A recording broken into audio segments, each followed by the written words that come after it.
theology and finding the last crumb. This talk is going to be slightly more reflective, slightly more slow-paced. We're going to be thinking about the cake within us and how to access it in difficult moments. I'm going to start off with a little story. No one is named. You may or may not identify with the person in it. Here goes. The situation. You're sitting on your sofa at home. Your cake is sitting there opposite you, with slatherings of syrup, dollops of divinely concocted chocolate, curlicues of beauty residing on its very rim, beckoning you with a small hint of inappropriateness. It says, "Come, come, take me, come taste the cake of Eden." You don't know what to do, right? We've been there? I've been there. You turn aside. It's just all too much. It's too overwhelming. You've lost your identity in the face of cake. It's too much. Who are you in the face of this glorious majesty? You turn back. It's cake. But the cake is gone.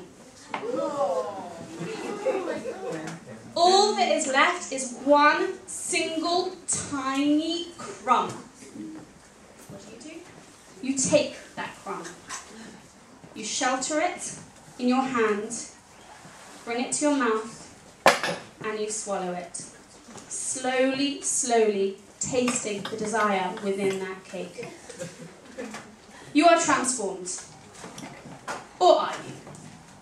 And here's how we begin our night's discussion on faith theology and finding the last crumb.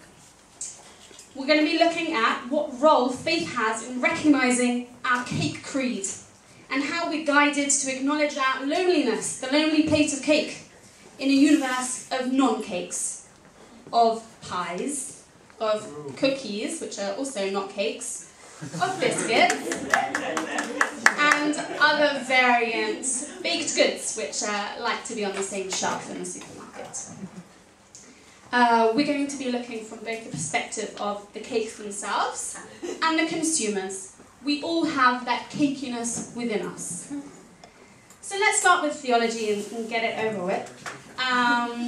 In reference to the esteemed previous speaker, wherever he is. Hello. Here we go. So, Choni the circle maker did indeed ad uga v'amad b'tocha. He did, and that shows you what faith cake can have. When Eliyahu ran away from Isabel, one single small cake gave him the strength to walk 40 days to Horeb. Now, was it the high carb content, or was it the faith and the memory of cake within him that allowed him to carry on? And there's more. Marie Antoinette should take note. To Hezekiah, cake indeed was the food of the poor, and it is the food of the poor and the rich and all of us too. I'm going to help us now access, all of us, each of you sitting here, access a 10-point recovery system. Is it 10 stages or 12? I can't remember. 12. Okay, we'll do 12. A 12-stage recovery system about accessing the cake within you and finding that last crumb to make sure that you can survive in a world of non-cakiness.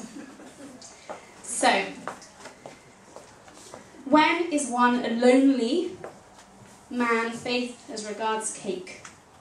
When can you say, I'm lonely, I need cake? Always, right? I heard that. Thank you for sharing. Thank you for sharing. Don't be shy. We're all a very supportive group tonight. It's okay.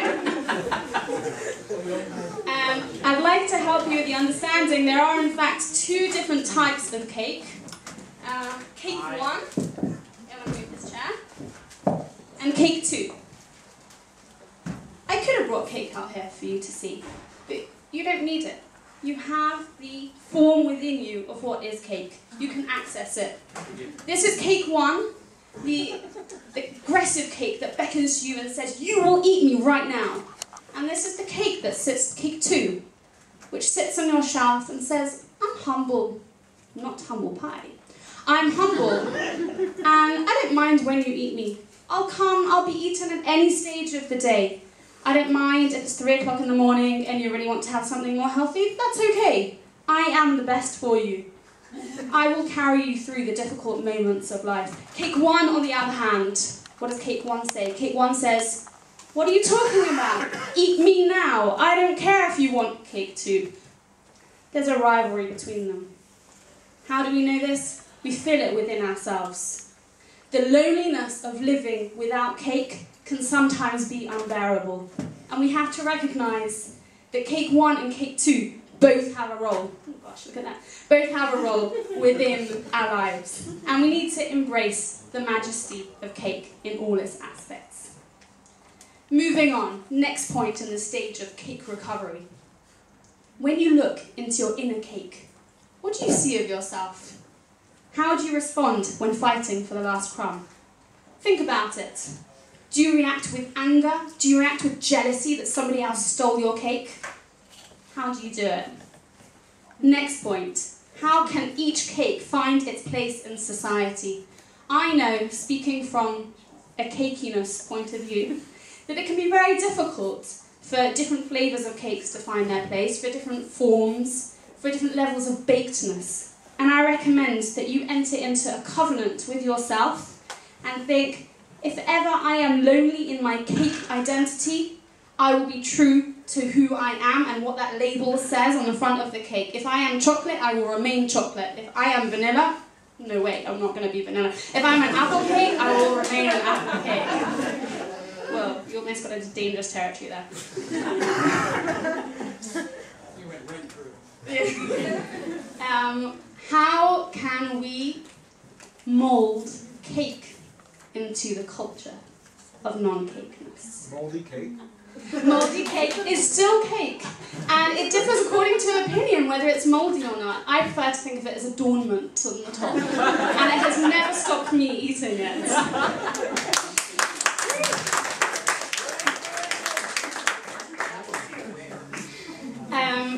There is the man of faith, there is the cake of faith. There is the man of culture, and there is the cake of culture. And the man of faith and the cake of faith say, I will be eaten, this is more this cake here, you can imagine it, right? It's within you, it's within your mind, it's within your heart. Eat me at any time, at any cost. I have faith that you'll be eaten. And the cultural cake says, I'm more of a biscotti. No way, you're not a cake. I'm more, the culture cake says, eat me with tea, eat me with scones. I recommend going for the cake of faith. You know that you'll always want to have it. You know that you're never going to be alone when it comes to the cake of faith. It's within you. So, where do we go from here? I'd like you to think to yourselves, just to reach in and see, how do I react when I'm lost and I'm lacking cake? And take that with you for the rest of the evening. It's important to remember, just as we spoke about that story at the beginning, that you have it within you to turn back and for that cake to be there. It's within your own hands. There you go. You are recovered cakes, people.